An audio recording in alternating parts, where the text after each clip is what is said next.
Yes, kama kawaida kwa mara nyingine tena tuko ndani ya LKTV na mtoa kwa nguvu ni Mati Amazing Versas. Nyuma ya kamera yuko Juolos. Na hii ni LKTV na kipindi ni Talent du Jour. Bana usisahau kusubscribe na kucomment na kushare pia ili uweze kufikia marafiki zako. Leo tuko na mgeni wetu big rapper, mkongwe, mkali, anaitwa Mwanambo Zozo alias Baby. Inakuwaje mwana? Ya salama mzee baba. Bwana, karibu sana LKTV. Niko very well. Safi sana. Bwana, shukrani kwa ujio wako na tumefurahi. Ngoja tuende moja kwa moja. Hivi alias ni nani? Na tunapokuuliza alias ni nani, najua kwamba wewe ni star tayari. Nataka nijue alias ni nani, ni kipi ambacho watu hawajui kutoka kwako. Ya alias, ukisikia alias, yani ujue ni mtoto Kongomani, black, mtu mweusi, afu mtu wa tarafa la Fizi, Mbembe, pia Ombanzulu. Ndio alias. Safi sana mzee, tumefurahi kwa hiyo. Hivi ni mwaka gani ulipoanza muziki? Najua mwanzo ulianza na ukiwa kwenye Sauti ya Jamii. Sasa na ni kipindi gani ambacho wewe mwenyewe ulijiingiza kwenye industry? Yaani mwanzo kabisa. Ilikuwa 2006. 2006 nilikuwa darasa la pili kikubwa hicho. Darasa la pili kikubwa. Najua hapo ulikuwa college Lila kama sikosei.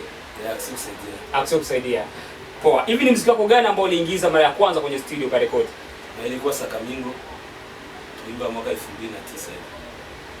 Poa. Hivi tulisikia ulifanya vizuri sana pamoja na 14 label na tulishuhudia si wenyewe ngoma mbali kali.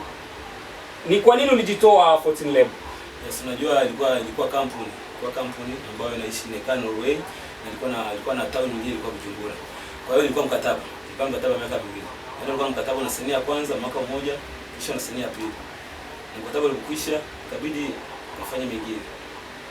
Safi sana. Hapa nyumbani tuna media ambayo inajitahidi sana kupush ngoma za nyumbani. Hivyo nikwambia uongee mawili matatu kuhusu media za nyumbani, unaongeleaje? Ya nashukuru kwanza. Nashukuru sababu bila zenyewe tusifika hapa tulipo leo. Hapa tulipo leo sababu ya media imechangia sana. Japokuwa ni vile kawaida, unajua muziki wa Uvira na kwa wasanii wanaumia na kwa media vile wanaumia. Kuna ambaye anarizika zaidi na kazi yake. Kwa hiyo inabidi huyu wasaidizi na mwingine ili kesho nafanye kazi yake vizuri. Safi sana. Nikikumbuka siku za nyuma hapo kwenye media, unasema kwamba unashukuru watu wa media, lakini cha ajabu kwenye show yako uliwabania watangazaji wa moja wasiingie kwenye show yako wakati wewe mwenyewe ushasema kwamba unawashukuru. Hii ilikuwaje mpaka kufikia hapo? Ya unajua muziki wa Uvira ni vichekesho sana. Na ilipofikia jamaa walipo pale mlangoni, haikuwa eti kusema bahati mbaya, ilikuwa kusudio. Sababu unajua media wakati tuliwahi kuwalilia mtangazaji anambia nisaidie na concert, nisaidie promo, nisaidie nini, anakuzingua. Alafu mwingine mtangazaji anasema mimi ndakusaidia. Ule bwana kusaidia ndio unapaka kipaumbele sababu yeye ameshindwa kusaidia, yaani anataka wewe endelee.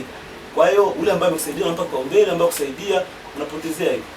Safi sana mzee. Hivi ni tabia zipi za watangazaji ambazo zinakukera sana? Tabia ya watangazaji? Yeah. Wenyewe kwanza ni kama wasanii. Na mmoja haujaelewa kazi yao ni vile wasanii, kuna wasanii ambao hawajaelewa kazi yao ya usanii. Watangazaji ni kama wasanii kivipi? Kila mtu hajaelewa kazi yake. Na kuna watangazaji ambao hawajaelewa na mimi mtangazaji hali yangu ni nini? Kazi yangu ni nini? Inabidi nifanye nini ili kazi yangu iboreshe kazi yangu. Na vile kuna wasanii vile nao wasanii hawajui kama mimi kazi yangu ni sanaa, nifanye nini niboreshe sanaa ya kwangu. Kwa hiyo kila mtu ambaye hajui kazi yake ya kufanya wewe unamuita msanii. Namuita ni hivyo tu. Safi. Ngoja tusizame sana hapo maana wewe mwenyewe umeshasema hilo. Lakini ngoja tuulize maana kuna show mlifanya siku za usoni hapa, ilikuwa ni tarehe 16 mwezi wa 8 na ilikuwa ni Le Panier Bar, lakini show ilikuwa nzuri. Na sijui naongeleaje kabla sijaingia kwenye maswala. Show ilipitaje? Ilikuwaje pale? Yeah, show ilikuwa sawa. Show ilikuwa sawa sana sababu watu walifika wengi. Na show ilipita sawa kwa fujo na japokuwa ni hivyo, japokuwa Bayuda kwa pale ni show ilikuwa nzuri. Hapo kwenye Bayuda. Unajua kulikuwa kuna watu wengi na wewe mwenyewe umeshuhudia hilo. Lakini cha ajabu mmiliki wa ukumbi ule ambaye ni Shale kwenye paparazi alisema kwamba mlimdhulumu hela itikisa mmeomba, sijui umefanya gharama nyingi na yeye imeingia ndogo. Wakati wewe mwenyewe umeshasema kwamba kulikuwa watu wengi. Hii inakuwaje? Ya ana sheria, ana haki sababu kama ile show ilipitikana pale kama alitupa ukumbi sababu ya uaminifu wangu mimi aliasi. Ndio ukumbi. Na mimi uaminifu wangu ambao nilikuwa natia kwa jamaa ambao tufanya nao show. Bahati mbaya wa jamaa wakamsaliti na wakasaliti na mimi pia. Kwanza yeye mwenyewe ana haki ya kulalamika. Na vile na mimi angejua kama na mimi vile na mimi na haki ya kulalamika, sababu wale wote ambao walikuwa pale mazingira yote, DJ, ule ambaye alikuwa MC, wale wote walikuwa security, hakuna hata mtu mmoja alipata senti. Sisi wote tumetapeliwa sisi wote kwa pamoja. Unaposema umetapeliwa, mimi nakuwa sikuelewi Alias. Maana show ile mko mnaiandaa watu watatu. Kulikuwa kuna wewe Alias Baby, kulikuwa Elkano na kulikuwa kuna King Knife. So unaposema kwamba mlitapeliwa wakati na wewe uko kati ya watu ambao waliandaa show ile, mimi nakuwa sikuelewi. Hii ulitapeliwaje sasa wewe? Of course pesa iliingia. Acha niwe nani? Niwe wazi sana hivyo. Pesa iliingia na ambaye alikuwa mlangoni alikuwa mke wangu mimi. Na sio mara ya kwanza naikaa mlangoni kwenye show ambayo mimi niko kati ya watu ambao wameandalizi. Na mke wangu alikuwa pale kama kawaida yake. Pesa tukafanya kikao after show. Pesa zikafika pale tukafikia chini tukakabidhi hesabu. Mimi na hesabu wa kwanza. Na hesabu napatia King Knife. Nifanya hesabu napatia ule jamaa mwenye ukumbi.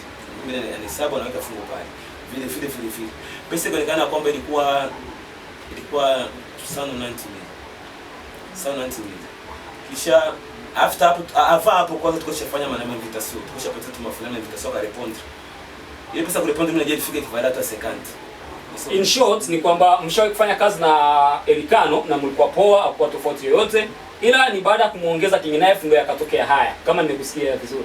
Sijaongea hivyo. Ulisema kwamba Elkano kufanya moja ilikuwa vizuri, lakini inaonekana kuna mtu ambaye alichochea.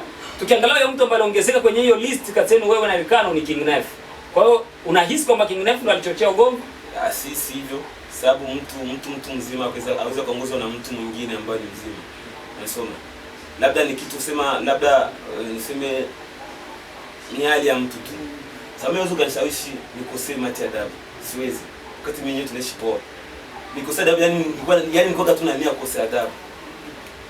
Basi kwa unavyosema basi hakuna mtu ambaye alichochea. Kumbe ilikuwa ni akili zenu tu kufanya hivyo. Nikikumbuka vizuri kwamba mlifanya gharama ya $80. Mkaja kusema $100 na wao walikuwemo pia. Na walikubali hiyo kitu. Kwa namna hiyo na wewe pia umeshiriki kwa kumdhulumu Shali. Hapana kushiriki kwa kumdhulumu Shali. Ile hata wangesema tufanye ile desa mili ndio pembeni. Ule jamaa tu tungetoa zile pesa kama makubaliano yetu. Unasoma? Wenyewe ambao kitu ambao kiko pale zaidi. Mimi kwa kama pesa zipo. Na Shali simeka $80. Tufanye $100. Pesa Shali zimeonekana tu. Mimi kama zitaonekana. Tizama kidogo. Ikuwe sana 90 million nitoe pesa 50 million patisha. Unasoma? Nampatia 50 million sana 90 million. Unasoma? Yaani Shali akarizika, alifurahi akachukua pesa akasema mfukoni bila hata kusita.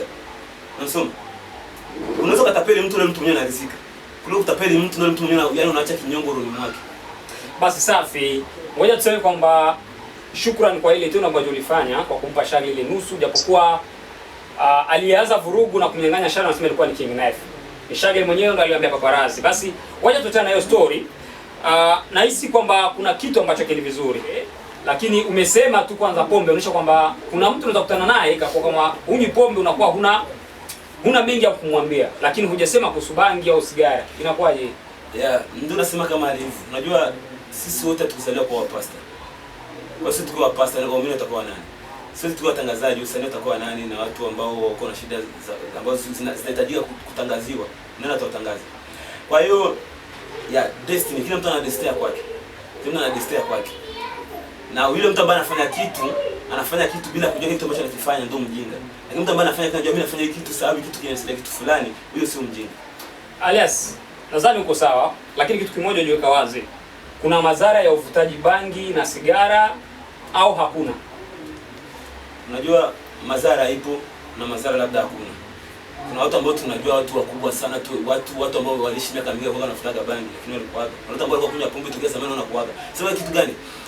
Wewe unakuwa una hali yako duni, unaishi maisha mabaya sana. Unataka ujitie mpombe kali. Utafilisika. Lakini kuna watu ambao wa miliardaire, akitoka kazini bila kufika kwake anachukua whisky anaweka pale anatumia, anafikiria, anakaa chini analala, anaamka asubuhi anaendelea kazi yake. Basi Alias Baby, ningesema labda ukuelewa vizuri, ilikuwa ni uvutaji kupitia kiasi.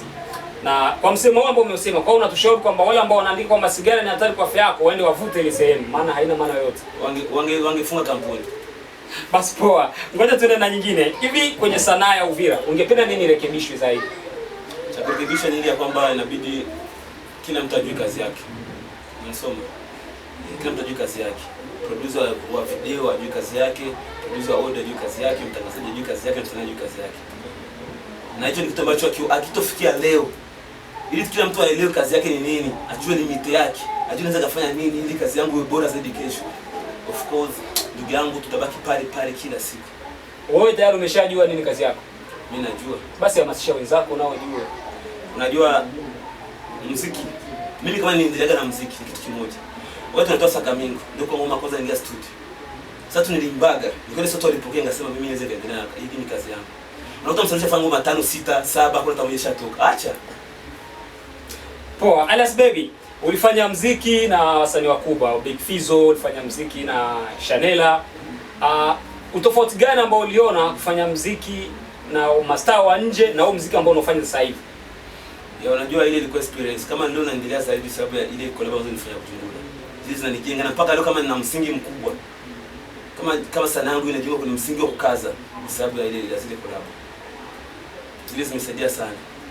Safi sana. Alias, hapa tuna wasanii wengi sana Uvira ambao wanaimba. Hiyo haipingiki. Ni msanii yupi mwanamke ambaye unamkubali zaidi? Hiyo swali ni nzuri.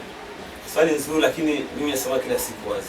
Ni mtu ambaye anajua kuchukua pick, anachukua papia, anaandika mistari, anaenda studio anaimba, namkubali. Kitu cha pili, mimi nasema kila kitu.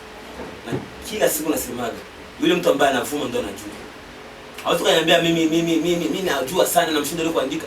Ule ambaye anavuma ndo anajua. Hawezi kuniambia wewe unajua na uvumi. Mzee Baba, tunahitaji jina mzee Baba. Jina? Mimi sio shabiki, mimi msanii ndio atataja jina watu waje. Wakati mimi sidhani kama msanii ndo hawezi kutaja kwamba fulani namkubali. Nakumbuka niliongea na Afande Red, nilimuuliza ni wasanii wapi ambao nawakubali wa rap hapo Uvira. Alitaja wewe, Alias Baby pamoja na King Knife. Naye ni msanii pia, alitaja jina. Ni zamu yako na kutaja jina mzee Baba. Jana mimi waga sipendi sana kutaja jina watu sababu unaweza kutaja jina mtu kwa mazuri yakachukuliaje. Unaweza kutaja mtu jina kwa mabaya yakachukuliaje. Labda unaweza kutaja jina la mtu kuliko afikiria kama umemsaidia promo, umemsaidia kumtaya, yana feel unamsifia. Hivi unajua kutaja jina la mtu kwamba nakubali na muongezea motisha. Motivation inakuwa kwamba kumbe na mimi najua inabidi nikaze hapa ili nisishuke. Ungemsaidia huyu mtu mtaje jina ili alijue kwamba anafahamu kitu fulani. Usubiri na kufa ndio umsifie. Bila unafikiri yani unakazania sana hapo, acha na mimi nikulizishe nilishia watu ambao watatufuata kesho na kesho yake. Namkubali Brianna sababu anajituma. Yes, hiyo ndio jibu tulikuwa tunasubiri Alias Baby. Bana, kwenye msanii wa kike tumekusikiliza vizuri kwamba umesema unakubali Britex Brianna. Ngoja tuachie hapo. Twende kwa upande wa kiume. Rapper unamkubali nani? Unajua wahenga wanasema kizuru jiuza na kibao jitembeza. Kwa rapa hiyo ni swali ngumu sababu zaidi ya kwangu kwanza mimi najitoa pembeni kwanza mimi sababu najikubali mimi kushinda watu wote dunia nzima. Hiyo ni kawaida. Na kwa rapa sijawahi kuona, sitosema fast sababu sijawahi kuona rapa ambaye ana Deza yuko kwenye 8. Mimi najitoa sababu mimi nishafanya zaidi ya miaka. Kwa hiyo yule ambaye ndio anafanya Deza yuko kwenye 8 ndamkubali, lakini nakubali kwanza wote sababu anajituma, anafanya kazi nzuri, kazi ambazo zinapendwa na shabiki wote. Basi twende kwa msimu huu kwa wanavyofanya sasa hivi. Tuache kwanza wakifanya miaka miwili. Kwa sasa hivi wakikwambia utaje rapa mzuri, ukiacha wewe unamtaja nani? Mimi siko mnafiki sana. Knife namkubali, Sera namkubali. Kati yao wawili wakwambia mtaje umoja ambaye yuko the best kuliko mwingine, unamtaja nani? Hakuna sababu, hakuna ambaye ashafanya zaidi miaka. Basi ngoja kwa mwisho naona muda una repa. Una project gani sasa hivi? Kuna audio nyipya ishatoka. Asili nifanye video ndio niachie, inaitwa Bayuda. Na kuna vile video ya Chris Gotro ndio itatoka. Na mpango labda hii kama ilikuwa surprise, lakini na mpango kuna niseme kampuni, niseme jamaa, niseme aje ambao walitaka nifike Goma kidogo, nafika Goma kidogo wanisikie. Wakipenda nitafanya ngoma moja pale. Lazima nifanye single moja, fast single moja kikubali anaweza kanichukua. Kama hujakubali narudi, lakini najua kazi itakuwa nzuri. Vile niko kwenye tour zangu, niko siku hizi na show nyingi sana na show nyingi ndatoka, lakini bado nipo hapa najua. Utakuwa peke yako, utakuwa na Ericano na nani na King Lef. Maana ndio jamaa zako wale. Hapana, unajua Bayuda.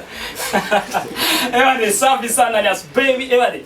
Shukrani sana, tumechukua muda mwingi sana tuko hapa. Hii ni LKTV na mtoka wa nguvu ni Mati Amaze Verzaz. Tuko na Alias Baby mwana mboka Yomba. Zozozo na nyuma kamera yupo Juolos. Usisahau kusubscribe pia kulike